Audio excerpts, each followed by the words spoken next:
Good afternoon and welcome to this joint meeting of the Finance and Constitution Committee and the Culture, Tourism, Europe and External Affairs Committee. We have some apologies from our colleagues, which is understandable because Parliament is still in session. The only item on our agenda today is to take evidence from the Right Honourable David Lidington MP, the Minister for the Cabinet Office, and we'll be taking evidence on the EU withdrawal agreement.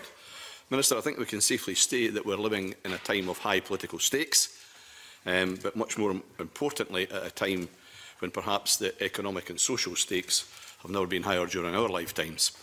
If the wrong path's chosen, then frankly it will be the people of Scotland and indeed the rest of the United Kingdom who may pay a heavy price. So in these circumstances I extend a warm welcome to the Minister and sincerely thank him for attending this joint meeting of the committee. Minister, we appreciate your attendance. We understand your diary will be very full at this busy time, but we invite you, if you wish, to make a short statement. If I may, first of all, conveners, can I thank you for the invitation and also to your officials for having worked at great speed so we could put this afternoon session together at short notice.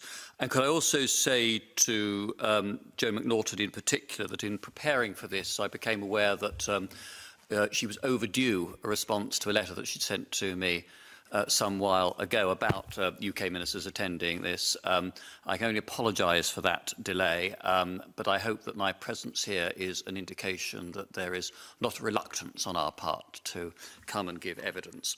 I think from the United Kingdom government's point of view, the agreement that was negotiated by the Prime Minister and the other 27 EU heads of state and government provides some very welcome clarity and predictability for citizens and for businesses, large and small, in every part of the United Kingdom. The agreement points towards a free trade agreement between the United Kingdom and the EU 27, involving goods of all types, including agri-food products. We recognise also the importance of deep and ambitious customs and regulatory cooperation to Scotland and are confident that this deal will deliver for Scottish businesses in that regard.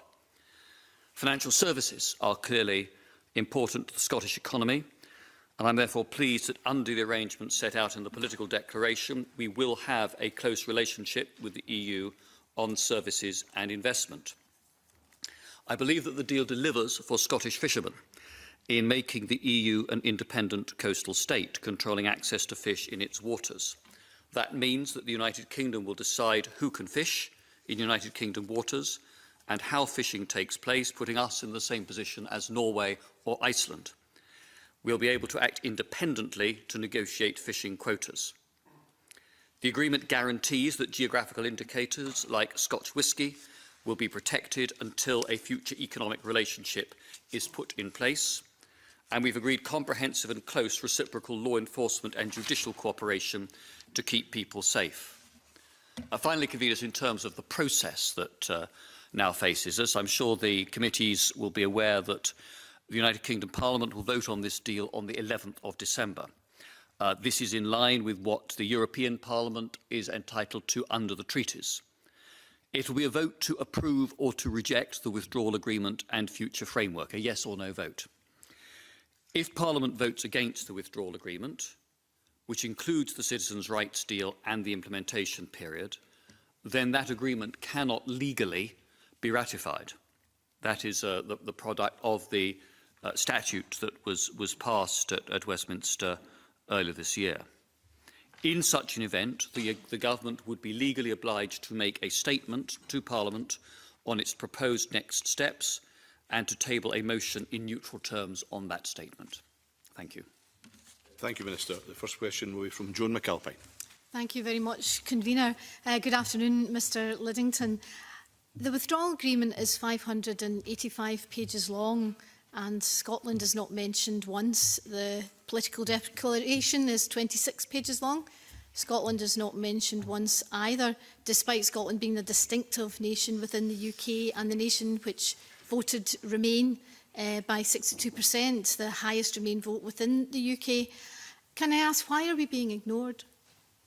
I don't accept the premise of the question. The It is right, Gemma Caput is right, that there is no mention of Scotland, nor is there a mention of England, nor is a mention of Wales. All are proud equal nations within the United Kingdom. There is specific mention of Northern Ireland, and that is because of the exceptional position that Northern Ireland is in by virtue of two things. First, it is the only part of the United Kingdom to have a land border with the European Union, which is therefore a potential EU external border with all that the treaties imply for that once we have left membership.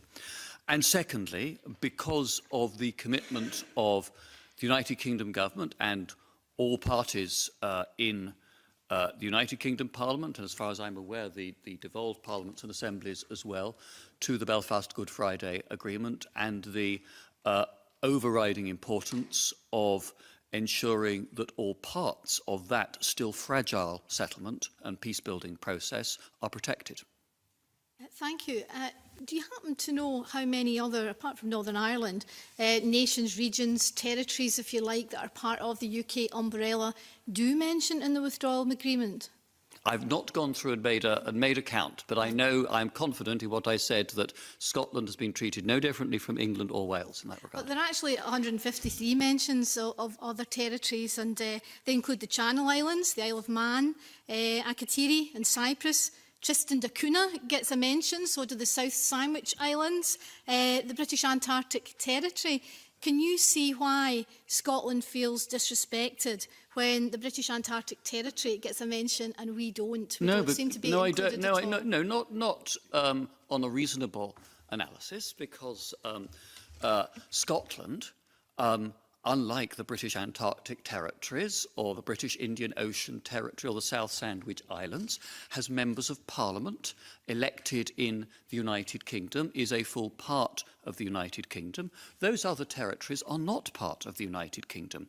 They are either Crown dependencies that have a particular relationship but are not fully part of the European Union by virtue of protocols to the European treaties, or they are Crown dependencies which, while different in constitutional status from the British Overseas Territories, are also entities that are self-governing, are not part of the United Kingdom, are not part of the European Union, but have a relationship with the United Kingdom provided for in protocols to the treaties, and therefore part of the responsibility of the United Kingdom government in conducting these negotiations has been to ensure that the interests of those territories outside the United Kingdom itself are properly safeguarded and protected in those negotiations.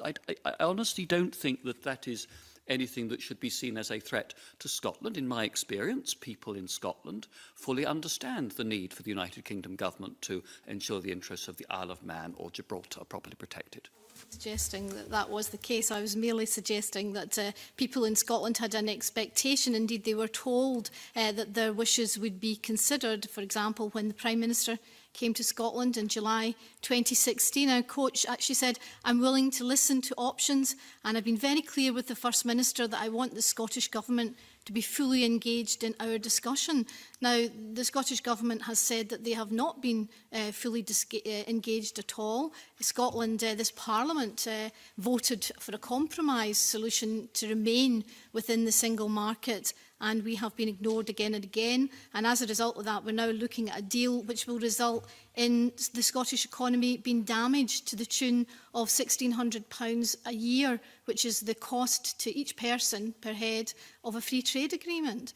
Do you understand why people feel that they haven't been respected and included in a process which has a very direct effect on their lives and their livelihoods? I think that if you look at what is in the detail of both the withdrawal agreement and the political declaration, you will find that there are many things there which reflect the positions that the Scottish Government itself and the Scottish Parliament itself have advocated. I completely acknowledge that there are political differences between the Scottish and United Kingdom governments over the shape of the final deal. Whenever I've sat down with Scottish ministers, those differences are acknowledged about some of the overall policy objectives. But the Scottish Government's been clear throughout that about its preference to remain fully part of the single market. That is different from the position of the United Kingdom Government. But if you look at what is in the political declaration, on trade in goods, including agri-food, we've got an agreement for the creation of a free trade area for goods that facilitates trade through a new customs arrangement, deep regulatory cooperation, and avoids any tariffs and quotas. And that is a priority for people in Scotland and elsewhere in the United Kingdom.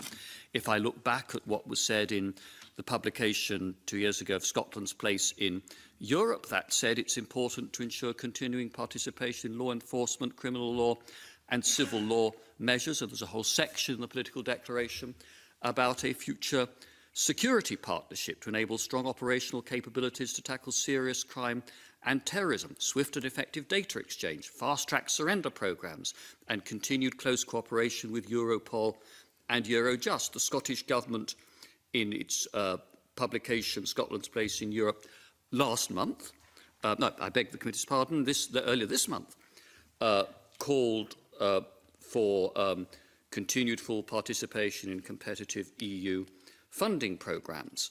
And we are committed to seeking associate membership of or participation in such programmes as the Erasmus Plus and the successor to Horizon, provided, of course, that the design of those in the future continues to match the strategic priorities of the United Kingdom overall.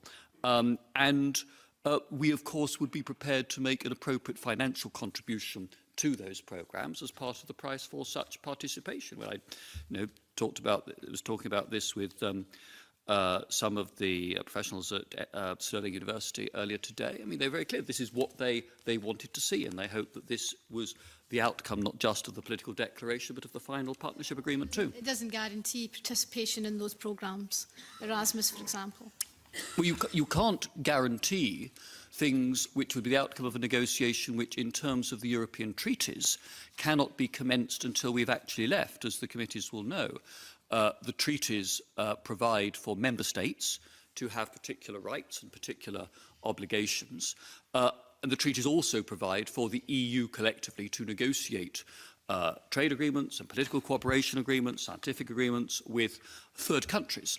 And the consistent position of the European Commission, and I think that reflects the 27th view, and to be honest, looking back at my experience as Europe Minister, I think it's probably an accurate reflection of the distinctions made in the treaties. They say until you've actually left, while we can have, in the meantime, political commitments about the future negotiation, we cannot have formal legal negotiations to turn that into those commitments into legal text. Okay. But each member's got a certain time they're going to have to use here, Minister, and I'm trying to encourage everybody to be as concise as they can be so I can get through all my members round the table. Adam Tompkins. Thank you, Convener. Good afternoon, Minister, and thank you for joining us here this afternoon. I want to ask you two questions, if I may. Hopefully the first one will be relatively short. The second one we might need to go into a bit more detail. But the first question I wanted to ask you is this. At the moment, one of the most significant, perhaps the most significant difference of view between the United Kingdom Government and the Scottish Government about the withdrawal agreement is that it's the UK Government's position that it's essentially this deal or no deal. And the Scottish Government have reiterated, even as recently as at First Minister's questions today, that there are other options still on the table. So why is it that the UK Government's view that it's really now this deal or no deal? Partly there is a time factor involved, but chiefly because to get to this deal, both sides have had to move. There has been give and take on both sides, and I expect members of the two committees here have picked up some of the flack directed at Michel Barnier by other EU governments over the past fortnight for supposedly giving us too soft a time. But the Commission and the heads of government, President Macron, Chancellor Merkel, Chancellor Kurz, others, could not have been clearer that as far as they are concerned, this is the deal. They are not interested in reopening. Frankly, they have their politics too. They have other priorities that are on their list to do. If I talk to French politicians at the moment, they're actually thinking much more about Italy and the future of the Eurozone, the challenges the Italian budget proposes to that, than they are about Brexit. They want this done and sorted, and they're making very clear to us that they are simply not prepared to countenance reopening a deal which they, in their view, made concessions to obtain.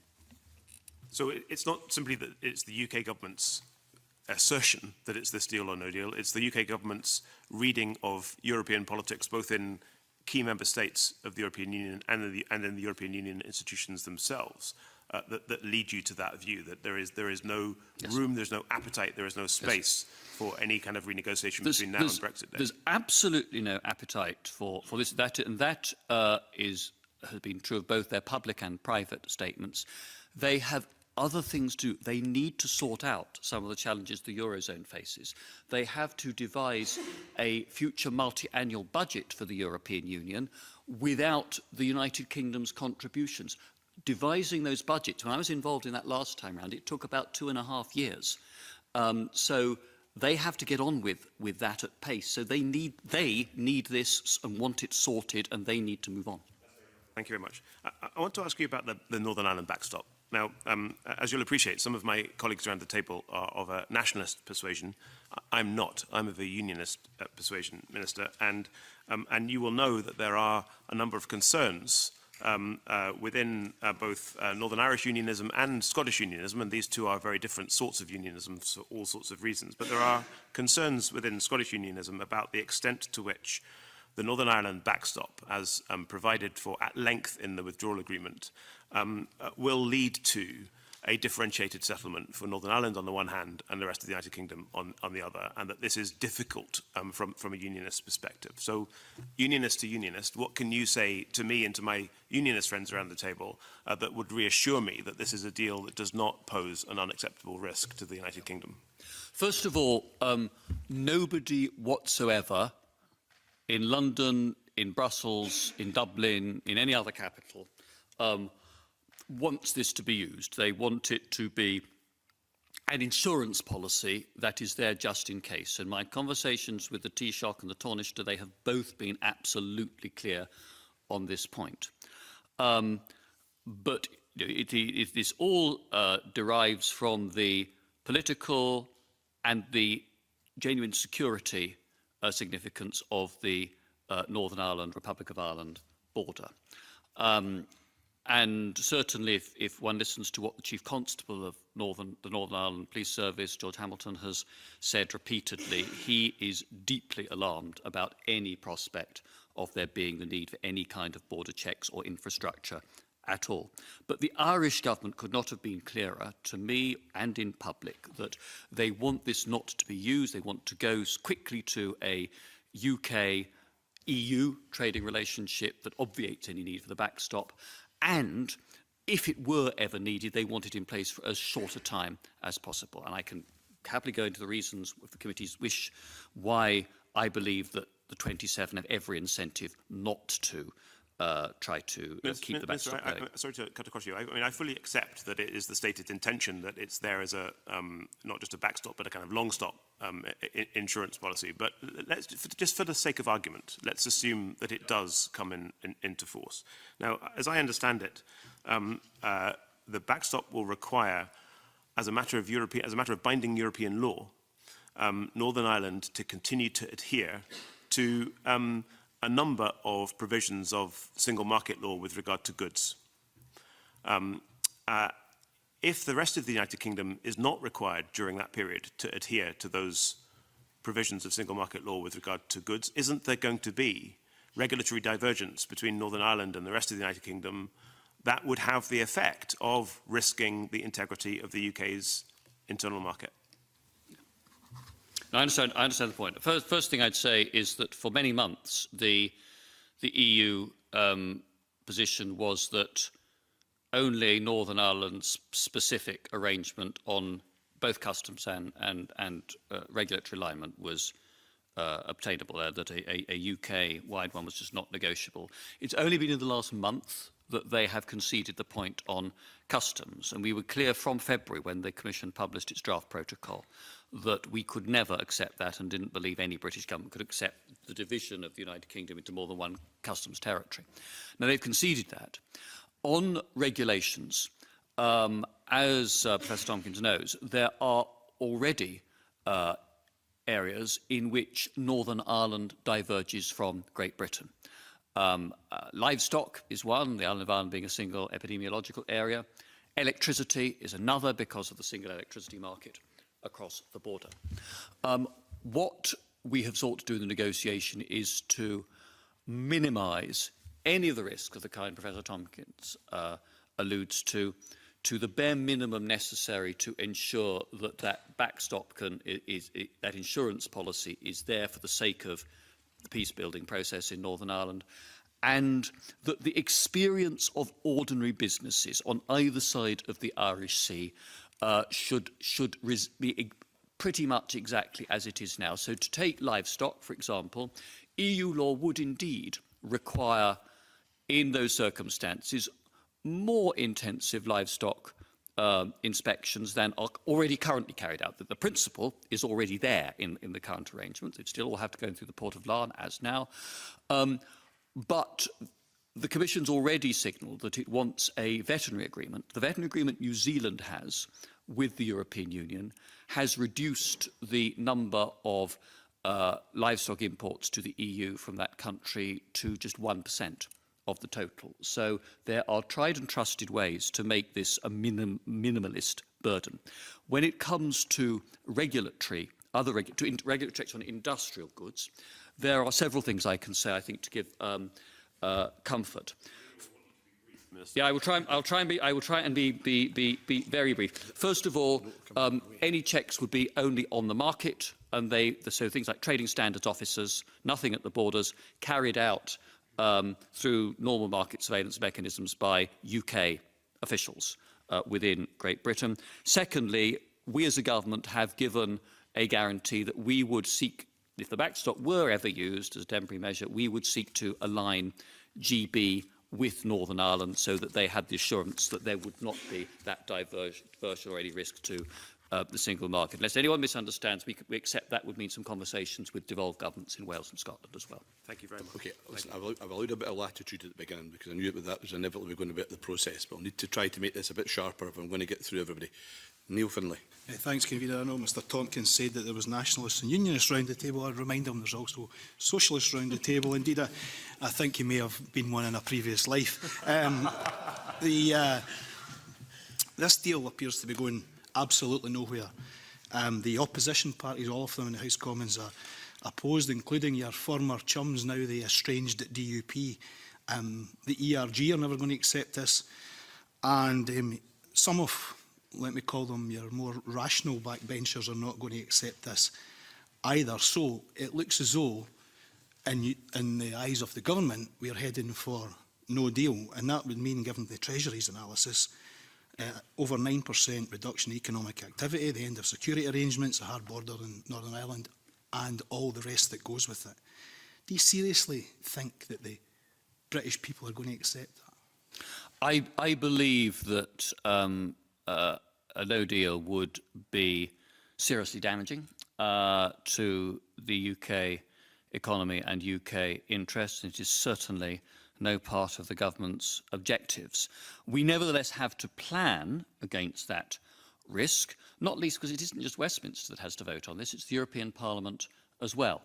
And so just as any sensible business has contingency plans that they hope can stay in the safe and not have to be deployed in practice, so we need to have done the thinking and the preparation on the basis that any government or any commercial organisation would do. In terms of Parliament, my view is that members of Parliament at Westminster, all political parties, all parts of the United Kingdom, do need to confront a very serious choice that has to be made.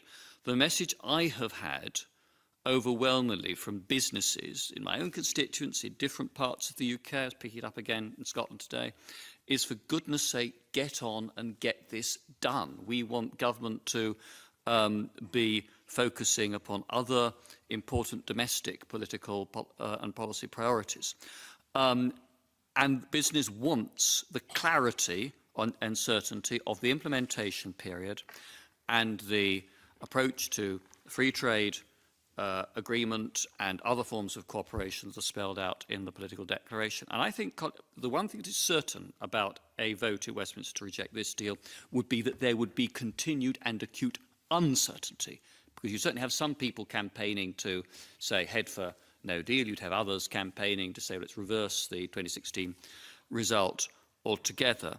And I genuinely think that, particularly in light of what I said earlier to Professor Tompkins, this is the deal that the EU has been prepared to negotiate. I do not believe the appetite is there to reopen the package and start looking at things again. And I think we will be getting into more dangerous, more risky territory were this to be rejected. Yes, of course people want it done. If I hand my car in to get fixed, I want it done. I don't want them to prevaricate. I want it done. But I want them to tighten the wheel nuts so they don't fall off. And what we've got here is exactly that. We've got a deal that looks as though the wheels are going to fall off very, very quickly. Do you accept that the House of Commons can, a motion can be put forward that is not no deal and is not your deal? A motion, the motion that the government has put forward is a substantive motion. It will certainly be amendable in terms of the rules of order of the House of Commons. I'm aware of at least one amendment that has been tabled already. I'm pretty confident there'll be others as well. It's entirely up to the Speaker of the House of Commons to decide which amendments are in order and which orderly amendments then to select for division. So that is a matter for the Speaker. I think as a matter of legal certainty, given the statutory requirement for any agreement reached by the government to be approved in the so-called meaningful vote before it can be formally ratified, there does need to be a clear vote for or against that agreement if there is to be legal certainty for the future. But it's not in the government's hands to decide what amendments are tabled or which are brought forward for division.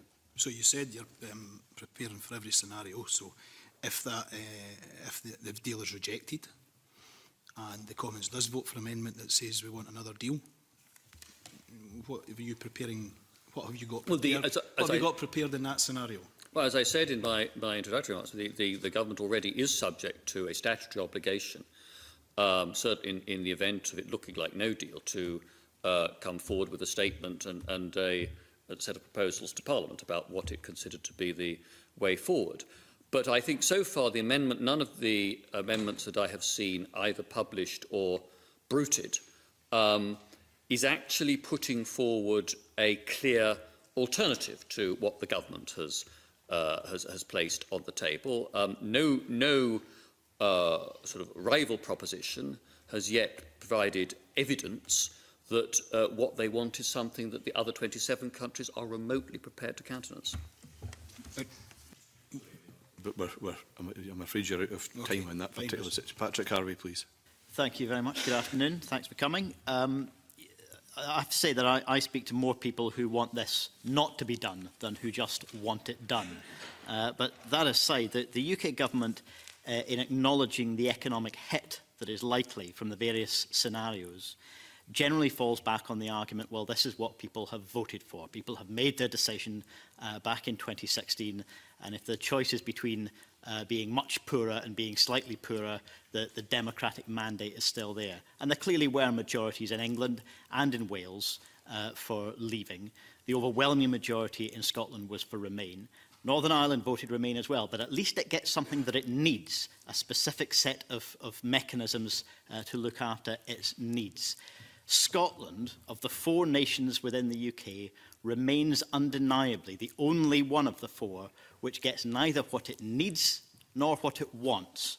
And can I suggest to you that if you're the one who's supposed to be holding the union precious and looking to preserve it, can I just suggest to you, you're going a funny way about it?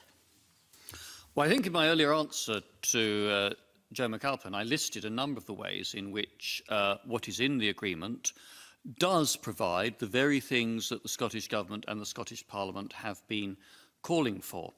I think that there is, I think, Mr. Harvey and I may differ on this with who we speak to, but I do think there is a real yearning in very large sections of the population, particularly the business community, which have come out in Scotland, in Northern Ireland, elsewhere, in support of this, to say we need to have this sorted, we need to have clarity and the ability to plan. Because at the moment there are investment decisions, there are employment decisions that have been put on hold because businesses are not yet able to plan with certainty. Get the implementation period in place, get negotiations going on the way forward. And I think that is the best news as far as living standards and economic growth in the future is concerned. Well, I certainly did see one business voice from Scotland backing the deal recently, Mr. Ratcliffe from NEOS, a tax-dodging billionaire, and it didn't hugely surprise me that that's the kind of support that you're calling on. I'd like to move on, because we are tight for time, and talk about some of the environmental governance aspects. The one silver lining to this cloud that I can see is that the political declaration does make it pretty clear that there will ultimately be a common fisheries policy. Shared stocks, sustainable management, quotas, access to waters, the works. And the idea of returning to some sort of isolationist approach is clearly blown out of the water. But there's clearly a lot less clarity on the issue of climate change.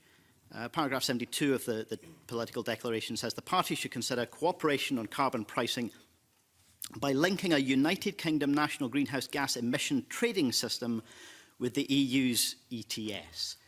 I can't find anything on the UK government's website that tells me what the UK ETS will be, how it will work, when it will be established. Are you able to answer those questions?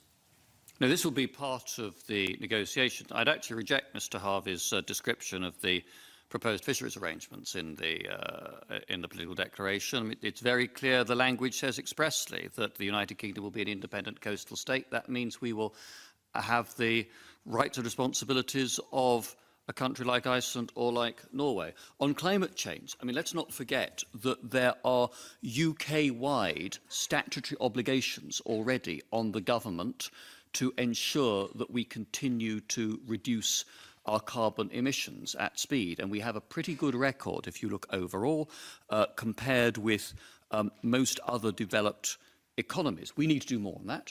We need, in the negotiations that would start from March, to get to grips with the detail of emissions trading schemes and the like, and those ministers and officials with lead responsibilities for that will be very much wanting to crack on with that task.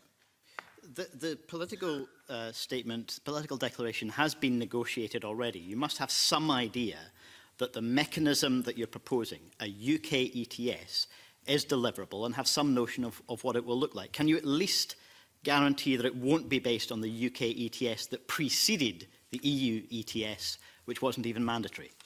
Well, I'm not in a position to go into detail on that because those negotiations have not started. But what we have committed ourselves to is very clearly no regression in our environmental standards. And frankly, I detect no appetite amongst my cabinet colleagues, in Parliament, amongst public opinion, anywhere in the United Kingdom for a diminution of environmental standards. I think that the public expects us to be leading the international pack, not falling behind. Can I just suggest we are... Do I have a moment left? To be very, very quick. We are at a point where there is a new wave of anger and impatience, particularly among younger people who've been demonstrating in the most creative ways in London and are going to do so again in Scotland as well for more ambitious action on climate change. And it does seem that you've created an unnecessary political crisis with Brexit when you should be fixing the climate crisis, and there is absolutely nothing in this document that says how your mechanisms are going to work. I don't see there being a contradiction between coming to a sensible future partnership, ambitious future partnership with the EU, and continuing both in that context and nationally and globally to continue to try to lead the way on climate change. That's what we should be doing. Tavish. Scott, please. Convener, I represent Shetland, so you'll probably understand why I'll drag you back to Fisheries, Minister. The question I really wanted to ask was, why was fisheries included in the transitional period? That was one of the outcomes of the negotiations. It also ensured that we continued for that transitional period to have the certainty of access to markets elsewhere in the EU for fish and shellfish and products that Scottish, English, Welsh, Northern Irish fishermen had taken. Also, the other issue that is obviously self-evidently there with the implementation period is that we were facing a decision about a potential deal in 2018. 2018, we will be having the talks as full members of the EU for 2019, including a period when we will be outside. And I think it was what we had was for the implementation period was a reasonable outcome to settle this period during transition. But do you accept in the period that will now take place after March, the industry has no formal input into the EU negotiating machinery, and therefore they wonder how exactly they're going to influence? No, I mean, of course, we take part as a full member state with all those rights and responsibilities in settling the quotas for 2019. So there is 1 year when we would be non-members, but we would be in the implementation period. That would be settled in December 2019 for the calendar year 2020. And in the agreement, as Mr. Scott knows, there's an obligation on the EU to act in good faith, taking account of UK interests, and the keys to the quota system, part of that agreement is that they will not be touched.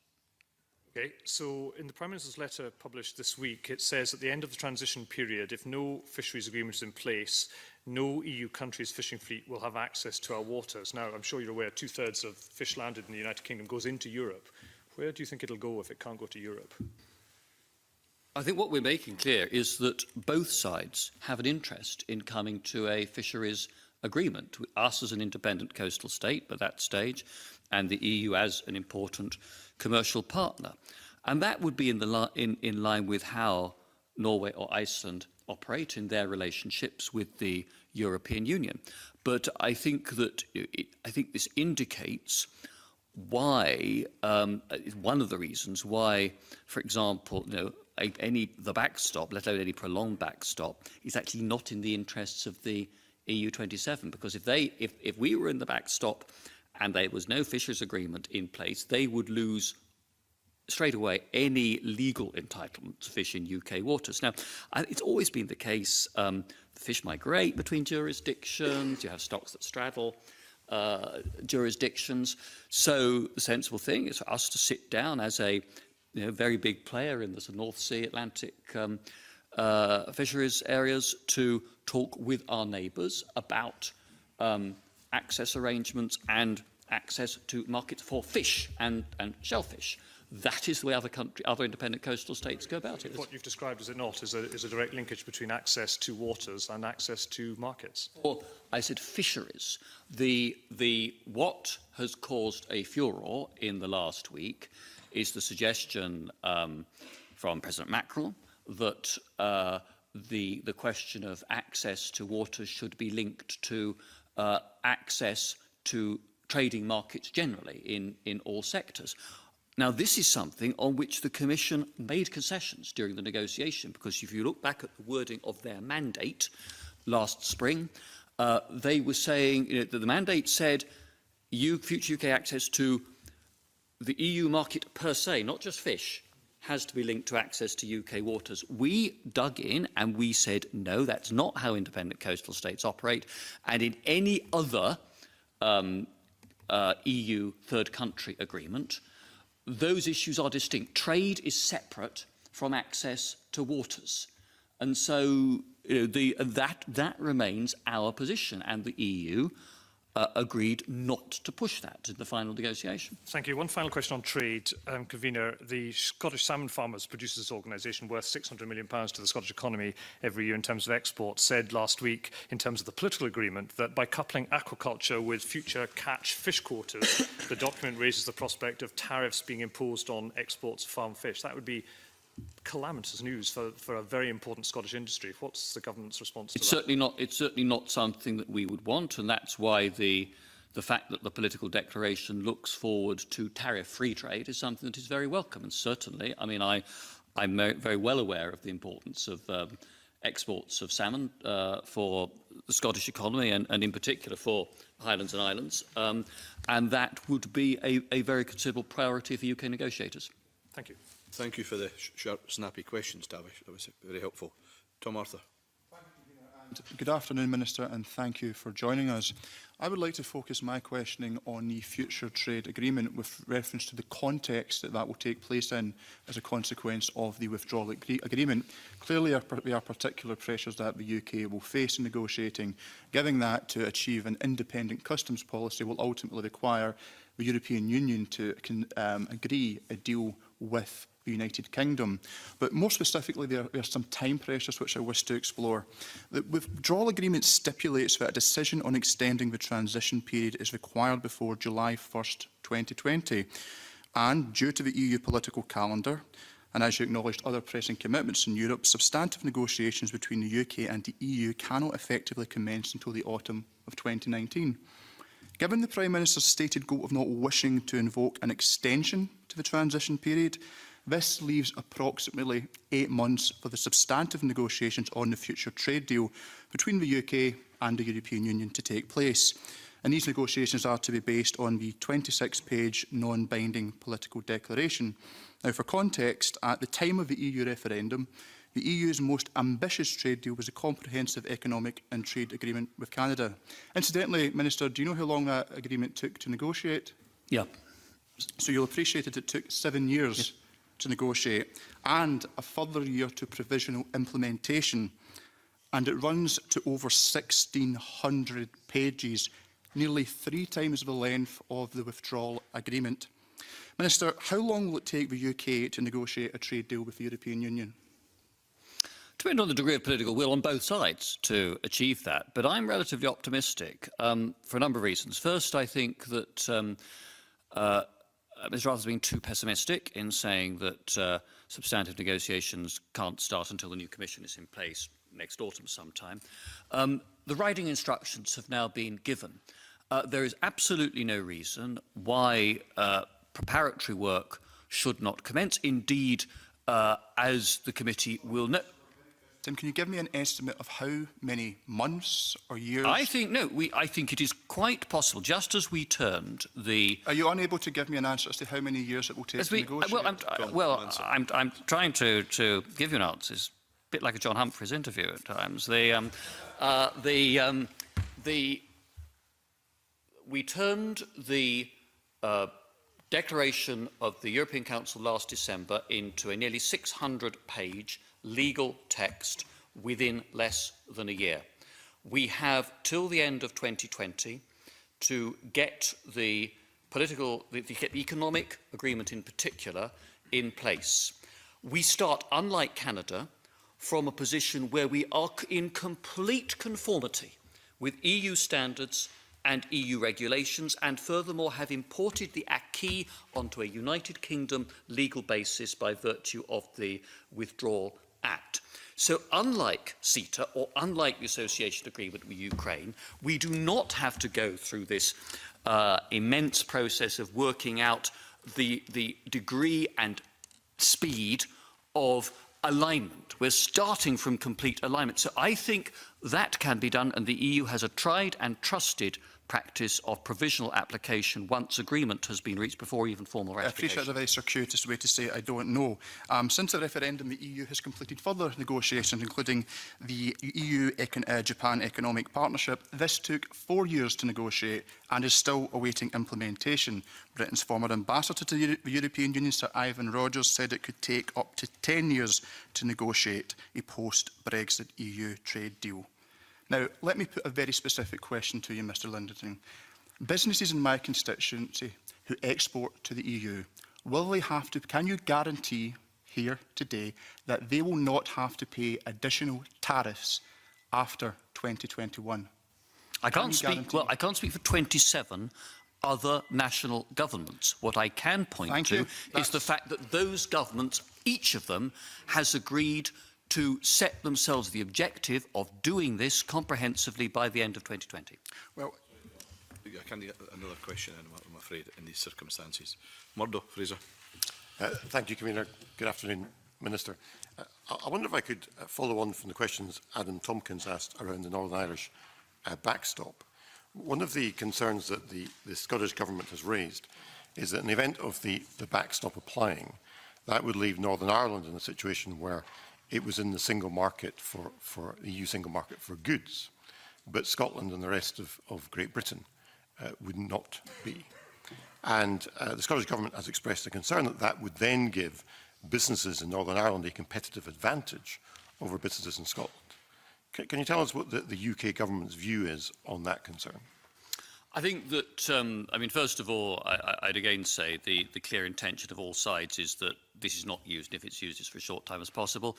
Secondly, that not the alignment of Northern Ireland with the EU on goods is only in respect of those things necessary to ensure that no need for any sort of controls at the Irish border. So if we were looking at this in terms of pages of single market rules, it amounts to about 40 pages of those rules under the agreement out of about 1,100 pages of single market rules, if we're looking at the whole proposition.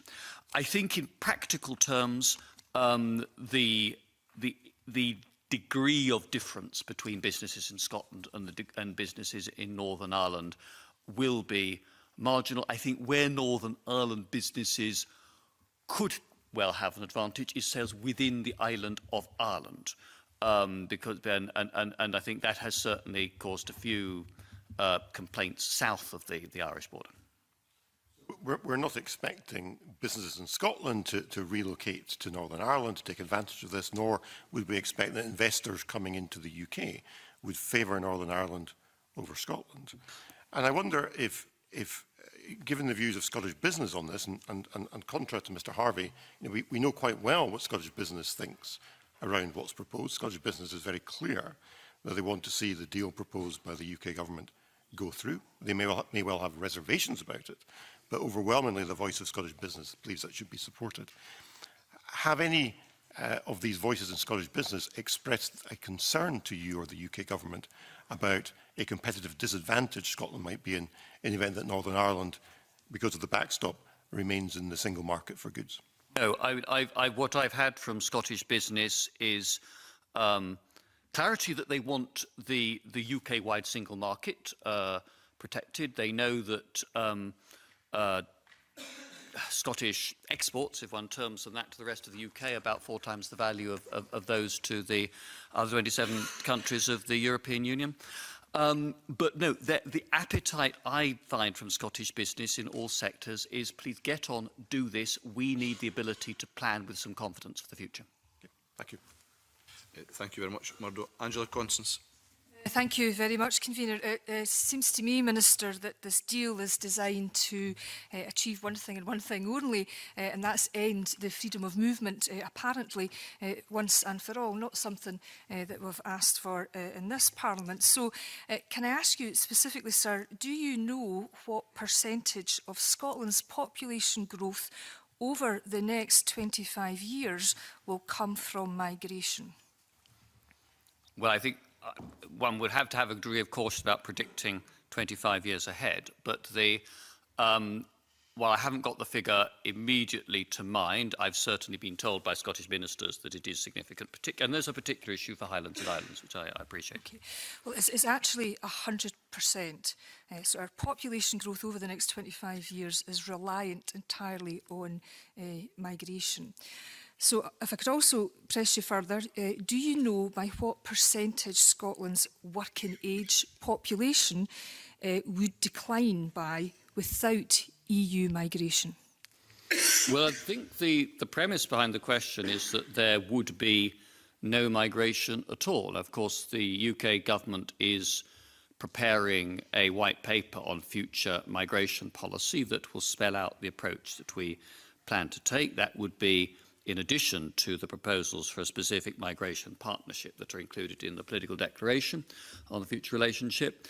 And there will clearly be a need for provision for people, particularly those with high skills, who perhaps on intra-company transfers and the like, to be able to move into the United Kingdom or from the United Kingdom to other countries. The proposition is that we should, in future, for newcomers from the European Union, apply the same, broadly the same rules as apply to people from other parts of the world. So they were looked at equally in terms of skills and particular market needs in sectors in our economy.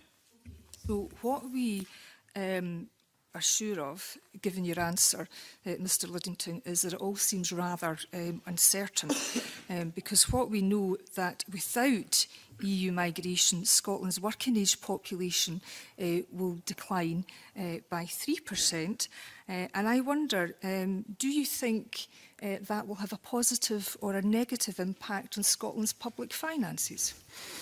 Well, I think that's, that presupposes a number of judgments about the structure of the economy in Scotland, about how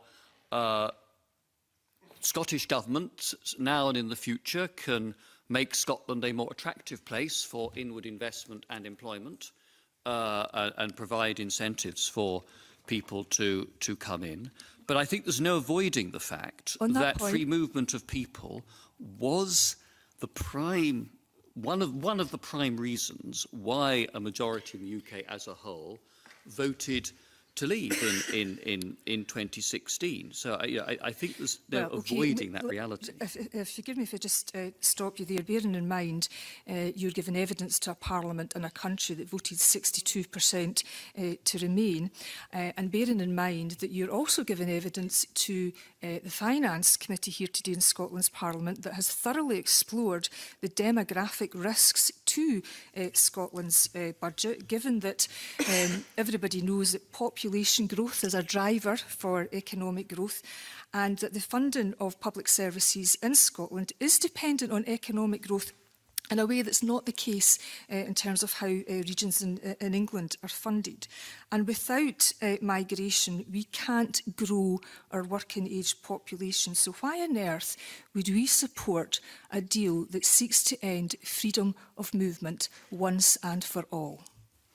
Well, on the broader issue of principle that Ms Constance mentioned, it was a UK-wide vote. I completely acknowledge that two parts of the UK voted one way, two parts voted the other way. Had the result gone, 52-48 the other way to Remain, and it had been the Scottish votes had been decisive in the Remain vote, that should have been accepted as well. Asking about the risks to our budget as a result of a declining working age population. That is why which you have given no consideration to. That is why the immigration system already has a shortage occupation list specifically for Scotland, which the Migration Advisory Committee keeps up to date to ensure that it reflects changes. So far, the evidence that the Migration Advisory Committee has presented and published has shown not much difference between shortage occupations in Scotland and in the rest of the UK.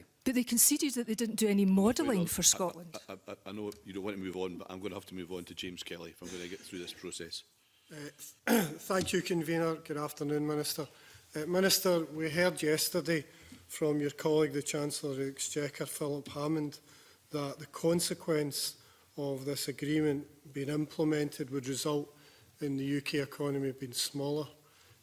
As a direct result of that, the money available to the Scottish budget via the block grant will be less, and we'll have a reduced Scottish budget, won't we? Well, what the Treasury scenarios that were published yesterday all show under any circumstance, is continued growth. In the future, what the Treasury analysis was doing was to compare different outcomes over the long term, how great the growth would be depending on the nature of the future relationship with the European Union. And what that analysis showed was that the deal that is on the table is far better in terms of outcome than the no deal outcome, which I suspect there would be broad agreement around the table here is undesirable, and that it was better, significantly better too, than a standard free trade agreement. It's a matter of public record that the person in charge of the economy in the United Kingdom, Philip Hammond, has said that the economy, relative to just now, would be smaller as a result of this deal. So what that therefore means is that what in effect you're putting forward is a cuts Brexit, which would mean cuts in the Scottish budget, which would affect communities, which would mean less money to spend in schools and hospitals.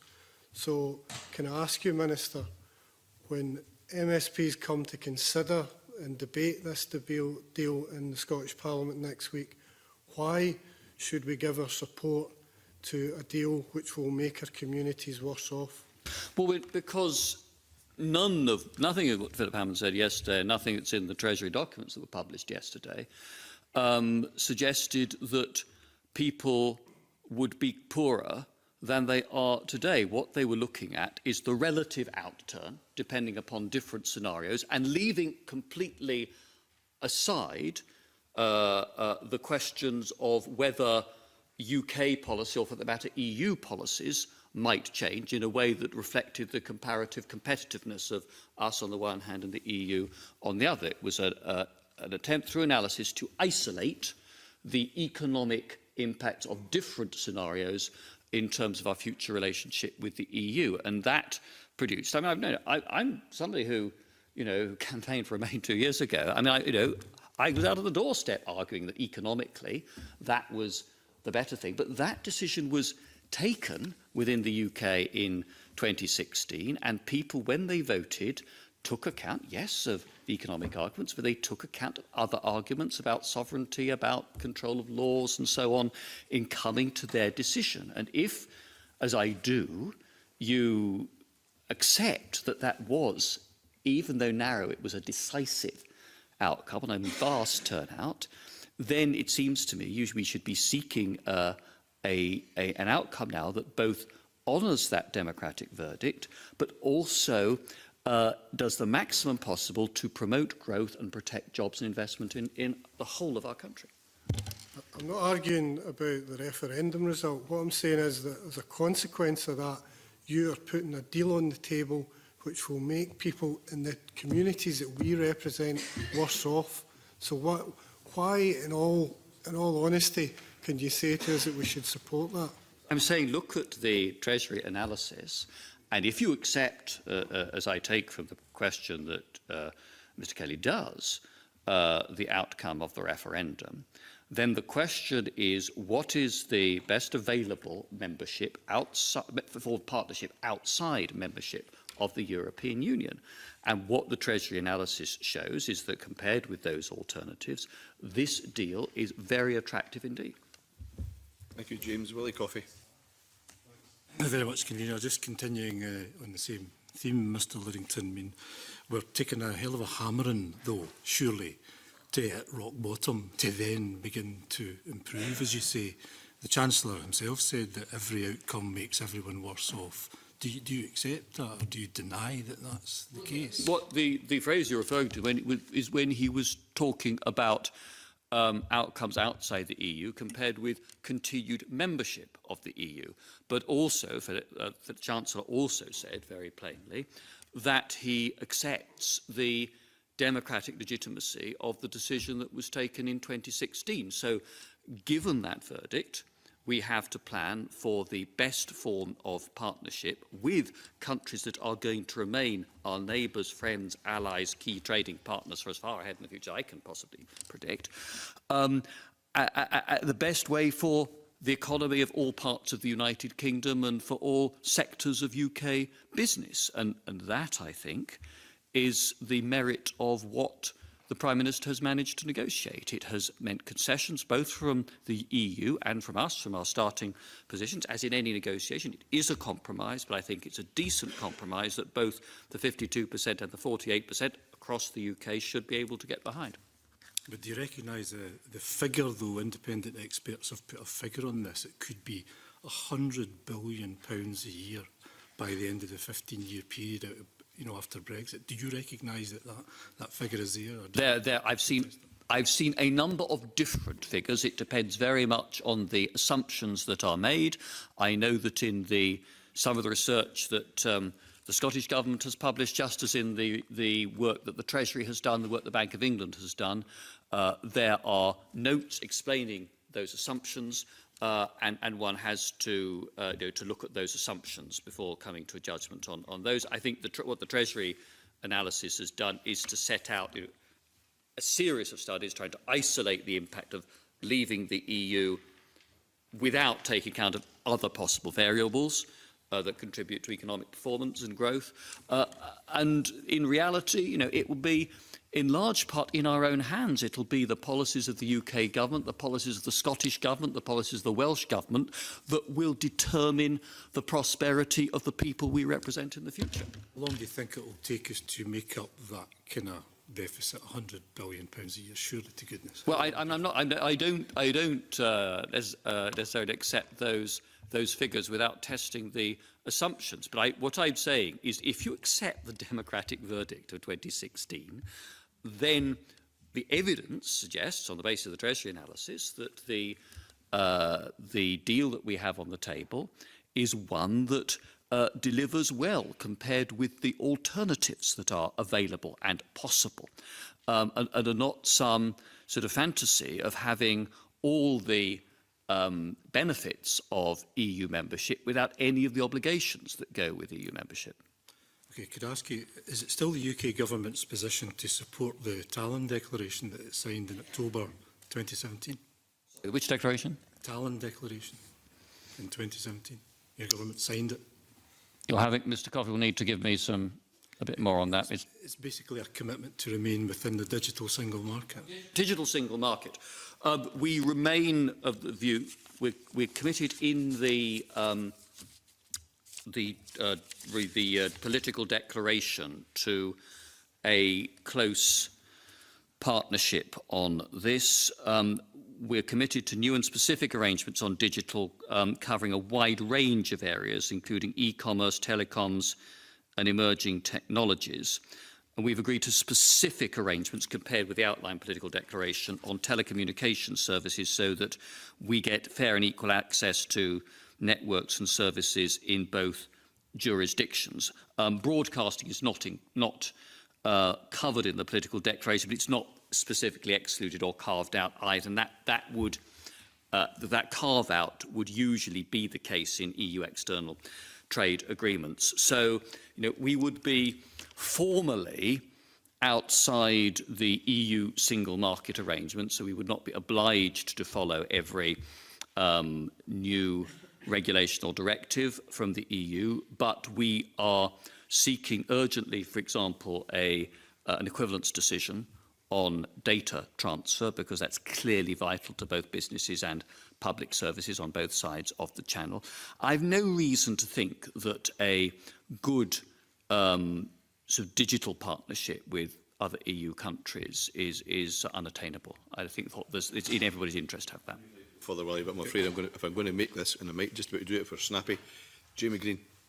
Thank you, Vina. Good afternoon. Let's see what we can squeeze into my 6 minutes. Mr Lidington, over 1 million Scots voted to leave the EU, and I think many will be naturally suspicious of any deal that leaves them in some sort of transitional purgatory, i.e. they are bound by rules of the EU, rule takers, not makers, and so on. What do you have to say to provide some comfort to them that the withdrawal agreement on the table will not let that happen? Point one, they are getting the UK's withdrawal from the European Union.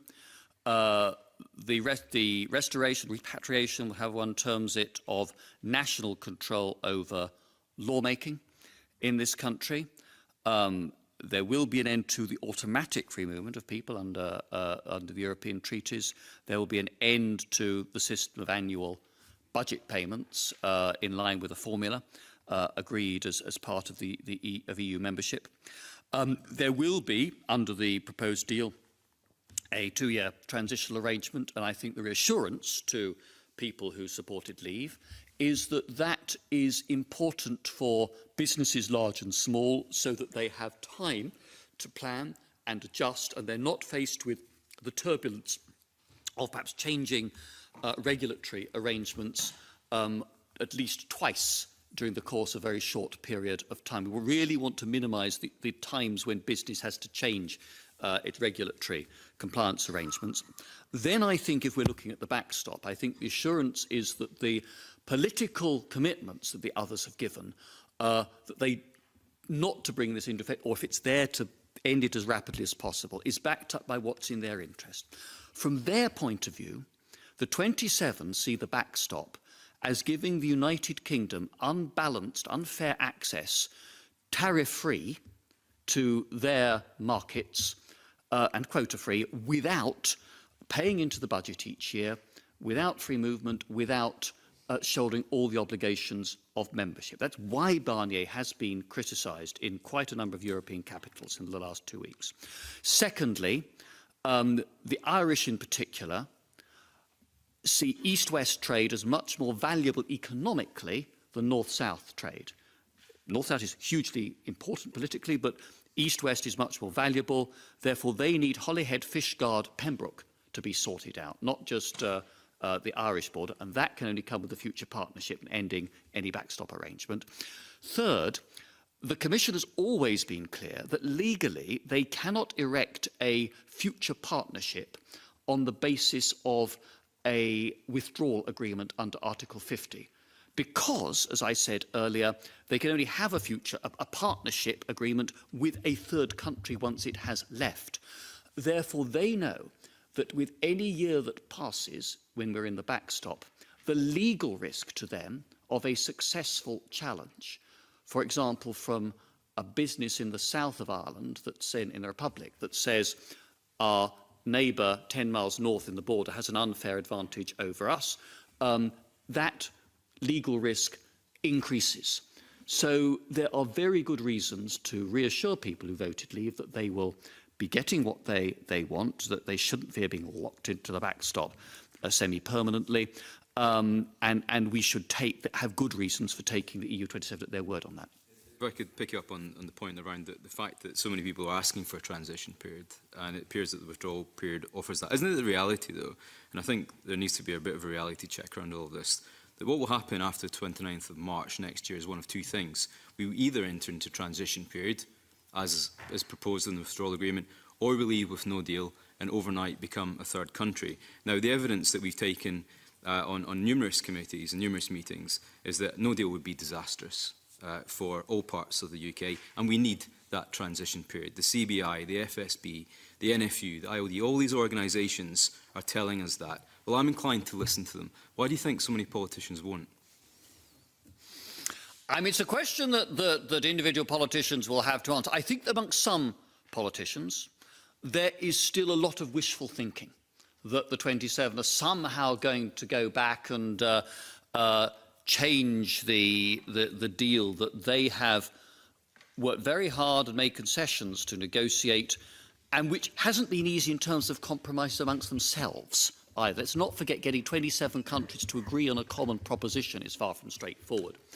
But I think Mr Green is absolutely right about the prospect of no deal. What that would mean is the end of March, that, for example, meat and livestock exports would become subject not only to WTO tariffs and quotas, which are pretty steep in terms of the tariffs on beef or lamb exports, but also they would be subject to phytosanitary checks, which under EU law have to take place at a designated border inspection post. If I say that at the moment there is no designated border inspection post at either Calais or Coquel, which are the two chief destinations for ro-ro freight, that starts to tell you the scale of the problem. For the automotive industry, it would mean a 10% tariff plus the requirement for rules of origin declarations, not just when an assembled car moved out of the UK, but whenever a widget that was part of a component moved backwards and forwards on the just-in-time cross-continental production systems and supply chains that we have at the moment. So this no deal is not something that anybody should contemplate lightly. We have to plan against the risk, but it's not something that we should seek to do. Annabel Ewan. Thank you, Convener. Good afternoon, Minister. Let's talk about the real world. And is it not the case that there's no majority in the House of Commons for the PM's Brexit deal? There's no majority in the House of Commons for a no deal. And short of Scotland remaining a member of the EU, which is what Scotland voted for, 62%, surely it is in Scotland's best interest to remain in the single market, a market of 500 million people, 8 times the size of the UK market, to remain in the customs union and benefit from the some 50 trade agreements that the EU has as we speak, right across the globe. That is what Scotland enjoys at present. Why do you want to make my constituents of Cowdenbeath and my country worse off? I want to give Ms Ewing's constituents in Cowdenbeath the prospect of the certainty that will arise for local businesses from a 2-year implementation period, so they have time to adjust and not face a cliff edge. I want her businesses and her consumers in Cowdenbeath to have the free trade agreement in goods and foodstuffs that is provided for in the political declaration, and the close alignment on and partnership on customs and on regulation that is also proposed in the political declaration. I want them to have the security partnership through policing and criminal justice cooperation that is provided for in the political declaration. And I also want her constituents to continue to have access to the UK-wide single market that is of such value to them.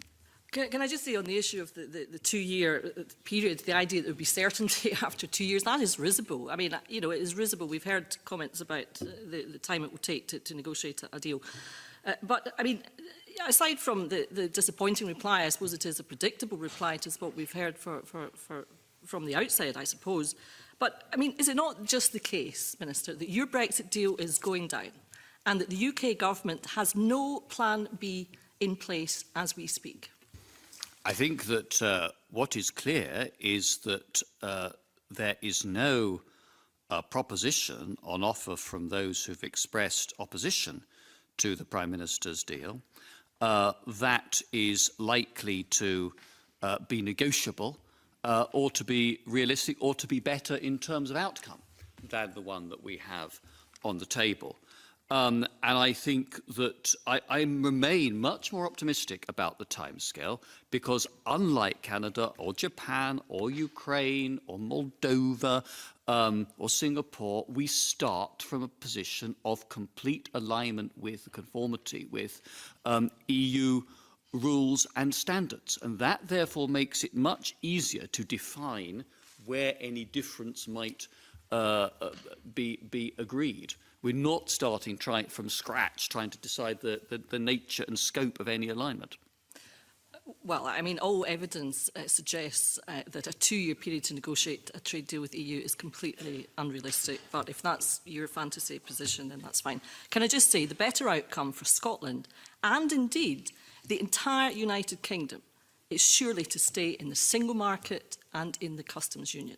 Any other option makes us worse off. Why did the Tory government want to inflict that on the people? I think that Ms Ewing would need to accept that to do that, first of all, it's a question as to whether that would command a parliamentary majority, but also I think it is unrealistic to expect the European Union to accept that without acceptance on the United Kingdom's part of all the 4 freedoms. I mean, that has been, I think, a very completely consistent line from the Commission and the 27 governments that stand behind them. And that does take you back to the freedom of movement question. It would also leave the United Kingdom as obliged to follow future EU rules in services. Now, in terms of goods, the goods acquis has been stable for about the last 30 years. It's not likely to change in any significant way. The acquis on services is much more dynamic, and I think with us not at the table, it is probable that it will develop in a way that is perhaps more protectionist of EU interests on things like financial services, and that there will be considerable advantages to us in remaining out with the scope of those services single market arrangements, because services growth is where there will be the greatest global opportunity in the future. Can I just a point of clarification? Sorry, Annabelle. Goods cases are in Court of Justice every other month, so the idea that the acquis is some sort of fixed, stable thing for goods is completely untrue. Okay, listen, Minister, thank you. We appreciate you coming in front of us. I think all of us would like this session to have been longer. I think we've all got other questions we'd like to have asked, but at least you've come and given us a session this afternoon. We're up against the clock because we've got voting very shortly. So thank you for coming today. Very grateful. I now close the meeting.